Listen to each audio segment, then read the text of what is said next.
नमस्कार दोस्तों, आप सभी का स्वागत है, अभिनंदन है डीएस एकेडमी के यूट्यूब चैनल में। आप लोग डेली करंट अफेयर्स तो देखते ही होंगे, पढ़ते ही होंगे। अगर आप लोग डेली करंट अफेयर्स देखते हैं तो इस टेस्ट को ज़रूर दें आप लोग, और वीडियो के लास्ट में ज़रूर बताएं कि आपके कितने क्वेश्चन सही हुए। तो इसमें कुल 10 क्वेश्चन होंगे जो आपके एग्ज़ाम के नज़र से इम्पोर्टेंट होंगे, इसलिए आप लोग देखिए। 7 और 8 जुलाई 2020 के करंट अफेयर्स से रिलेटेड ये क्वेश्चन होंगे।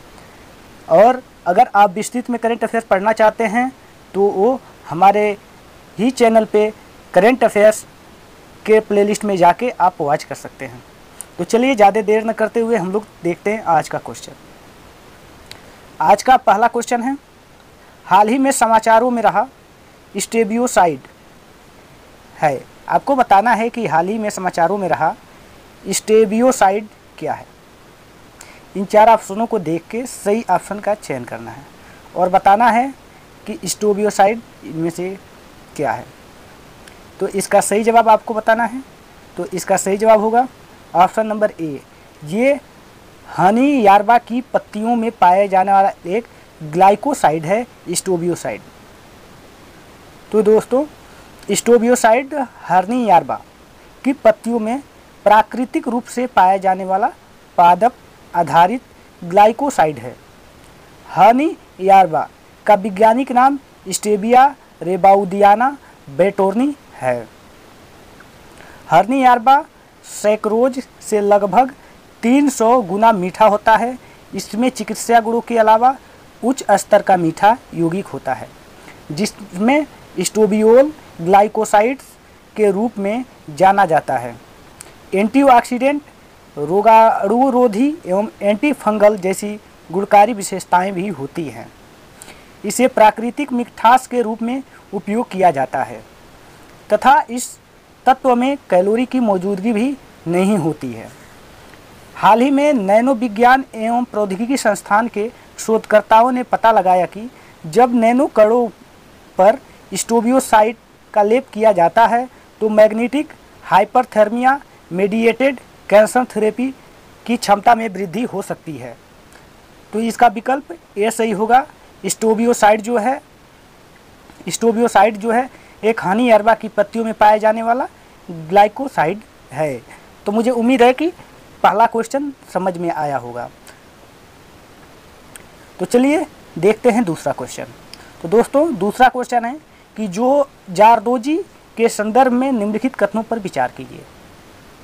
दोस्तों, आपको बताना है कि जारदोजी के संदर्भ पर निम्नलिखित कथनों पर विचार कीजिए। तो पहला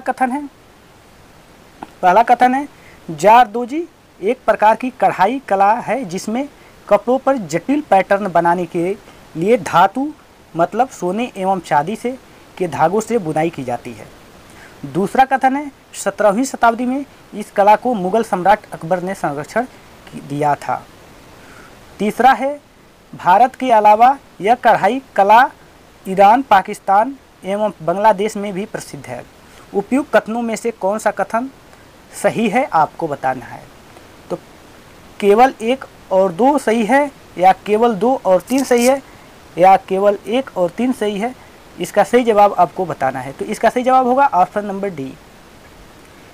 तो तीनों कथन सही हैं कि जारदोजी एक प्रकार की कढ़ाई कला है जिसमें कपड़ों पर जटिल पैटर्न बनाने के लिए धातु, सोने एवं चांदी के धागों से बुनाई की जाती है। इस कढ़ाई में धातु के धागों के अलावा कीमती मोती एवं पत्थर का भी प्रयोग किया जाता है। अतः कथन 1 सही है। और जारदोजी शब्द 2 फारसी शब्दों जार जिसका अर्थ होता है सोना और दोजी मतलब जिसका अर्थ होता है कढ़ाई से मिलकर बना है।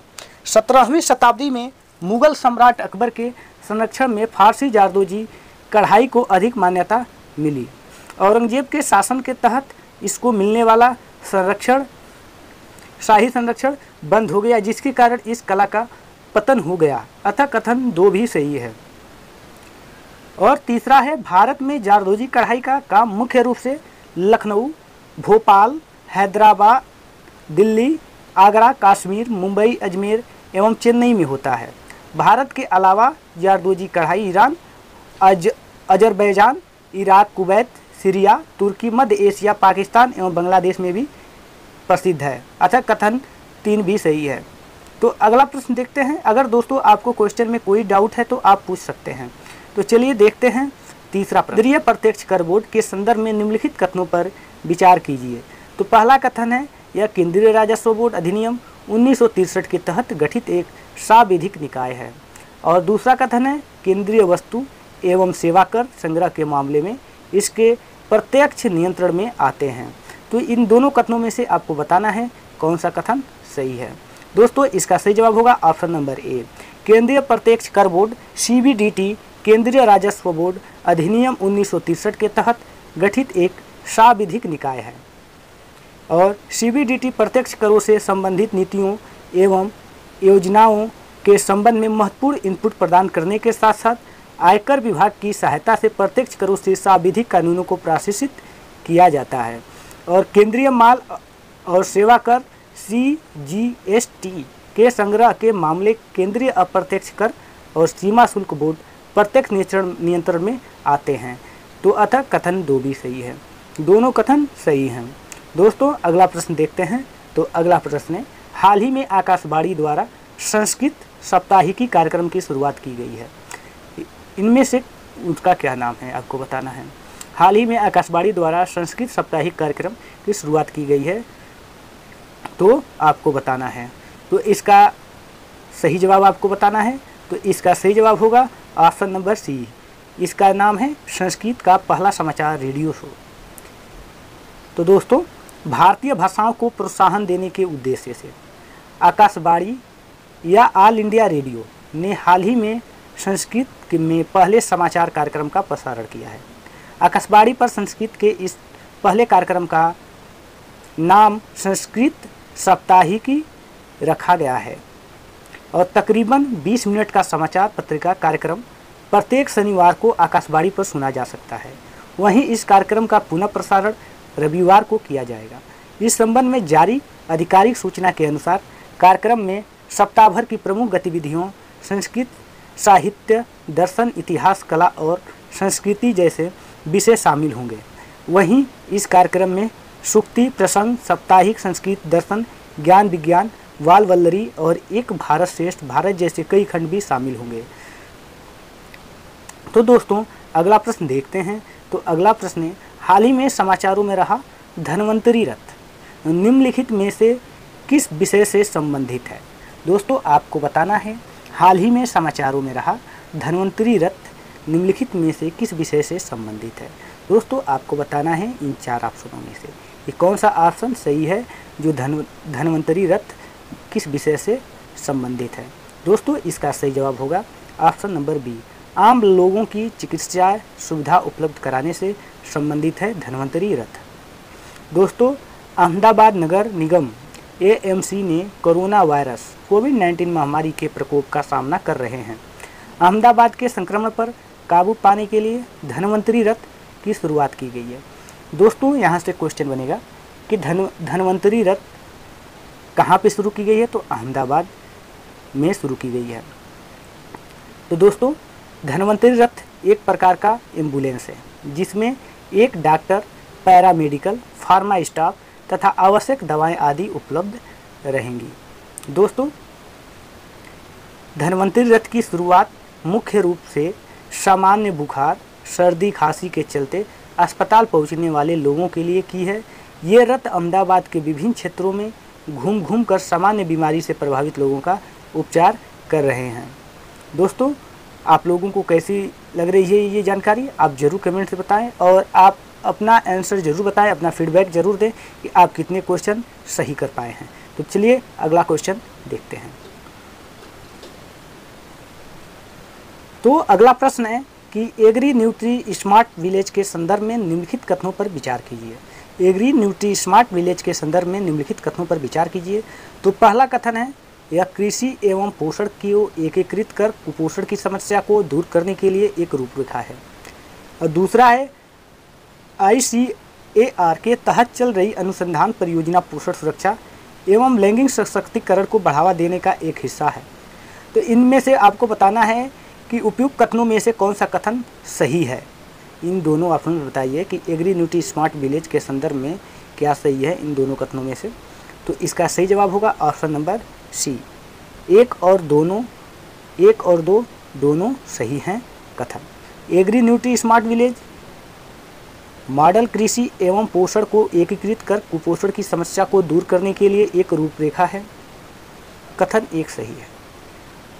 यह ICAR Indian agriculture research institute के तहत चल रही अनुसंधान परियोजना पोषण सुरक्षा एवं जेंडर सशक्तिकरण को बढ़ावा देने का एक हिस्सा है। इसके लिए ये कथन 2 भी सही है। और एग्री न्यूट्री स्मार्ट विलेज प्रदर्शन प्रशिक्षण जागरूकता एवं इनपुट समर्थन के माध्यम से किसानों मतलब खेतीहर मजदूरों एवं गांव में रहने वाले अन्य लोगों के मौजूदा संसाधनों का उपयोग कर पोषण प्रदान करना एक वैज्ञानिक दृष्टिकोण है। इस मॉडल के मुख्य घटक जो हैं पोषक तत्व युक्ति कृषि प्रणाली, कृषि पोषक, शिक्षा क्षमता निर्माण और सामाजिक शिक्षा के लिए स्वयं सहायता समूह आधारित पोषण फोरम है। तो अगला प्रश्न देखते हैं। तो अगला प्रश्न है निम्नलिखित युग्मों पर विचार कीजिए। दोस्तों ये आपको फसल दे दिए गए और ये प्रजाति, इनमें से आपको बताना है कि गेहूं की प्रजाति कौन सी है, अनार की प्रजाति कौन सी है और टमाटर की प्रजाति कौन सी है। तो दोस्तों इन युग्मों में से कौन सा एक सही सुमेलित है आपको बताना है। दोस्तों इसमें से जो है तीनों सुमेलित हैं। जो गेहूं की प्रजाति HD 3226, अनार की प्रजाति भगवा, टमाटर की प्रजाति आर्कावेट है। इसके लिए ऑप्शन नंबर डी सही है। दोस्तों HD 3226 जो है गेहूं की एक किस्म है। इसमें आणविक प्रजनन तकनीकों का उपयोग करके विकसित किया गया है जो कई तरह की मौसमी दशाओं के प्रति अनुकूल एवं 7 तरह के रोगों के लिए प्रतिरोधी है। तो ये पहला ऑप्शन सही है। और दूसरा है आयरन, पोटेशियम, विटामिन C एवं एंटीऑक्सीडेंट से युक्त भगवा अनार की एक किस्म है, अतः ये दूसरा भी मिलान सही है। आर्कावेट टमाटर की एक प्रजाति है जिसे विशेष रूप से व्यावसायिक प्रसंस्करण के लिए विकसित किया गया है। इसे आणविक प्रजनन तकनीकों का उपयोग करके विकसित किया गया है जो कई तरह की मौसमी दशाओं के प्रति अनुकूल एवं 4 तरह के रोगों के लिए प्रतिरोधी है, अतः युग्म तीसरा भी सही है। तो दोस्तों अगर आप लोगों को कोई भी डाउट हो तो हमसे पूछ सकते हैं। अगर आपको अच्छी लगती है जानकारी तो आप वीडियो को शेयर कर सकते हैं, सब्सक्राइब कीजिए, बेल आइकन प्रेस कीजिए, लाइक और कमेंट कीजिए। तो चलिए देखते हैं। तो अगला प्रश्न है कि हाल ही में समाचारों में रहा SUA कर्णवेशन किससे संबंधित है आपको बताना है। दोस्तों इन 4 ऑप्शनों को देख के सही ऑप्शन का चयन कीजिए। तो इसका सही जवाब होगा ऑप्शन नंबर बी, समुद्री नेविगेशन से संबंधित है SUA। दोस्तों convention for the suppression of unlawful act of violence against the safety of maritime navigation, जिसे संक्षिप्त रूप में SUA कर्णवेशन के रूप में भी जाना जाता है, 10 मार्च 1988 को अपनाया गया था तथा 1 मार्च 1992 से यह प्रभावी हुआ। यह कर्णवेशन समुद्री नेविगेशन की सुरक्षा के लिए खतरा उत्पन्न करने वाले देशों पर प्रतिबंध लगाने तथा उन्हें दंडित करने से संबंधित है, अतः विकल्प बी भी सही है। तो अगला प्रश्न देखते हैं। अगला प्रश्न है कि निम्नलिखित टाइगर रिजर्वों पर विचार कीजिए। आपको ये 4 रिजर्व दे दिए गए टाइगर रिजर्व, इस पर विचार करना है। और क्या पूछा गया है, तो टाइगर रिजर्व उत्तर प्रदेश में स्थित है। आपको बताना है कि इन 4 टाइगर रिजर्व जो हैं इनमें से कौन सा एक उत्तर प्रदेश में स्थित है। तो दोस्तों इसका सही जवाब होगा ऑप्शन नंबर सी, केवल 1 और 3। जो दुधवा नेशनल पार्क है या दुधवा टाइगर रिजर्व है वो एक अमानगढ़ टाइगर रिजर्व। दोस्तों सहारनपुर मंडल के आयुक्त ने उत्तर प्रदेश सरकार को सहारनपुर मंडल में आने वाले शिवालिक वन में को टाइगर रिजर्व घोषित करने का प्रस्ताव दिया है। यदि सरकार इस प्रस्ताव को स्वीकार कर लेती है तो यह उत्तर प्रदेश का चौथा टाइगर रिजर्व होगा। वर्तमान में उत्तर प्रदेश में कुल 3 टाइगर रिजर्व हैं, जिसमें से Pilibhit tiger, Amangarh tiger reserve और दुधवा टाइगर रिजर्व शामिल हैं। वहीं बांदीपुर राष्ट्रीय उद्यान कर्नाटक राज्य में है और मेलघाट टाइगर रिजर्व महाराष्ट्र में स्थित है। दोस्तों आज का लास्ट प्रश्न देखते हैं। तो आज का लास्ट प्रश्न के निम्नलिखित कथनों पर विचार कीजिए।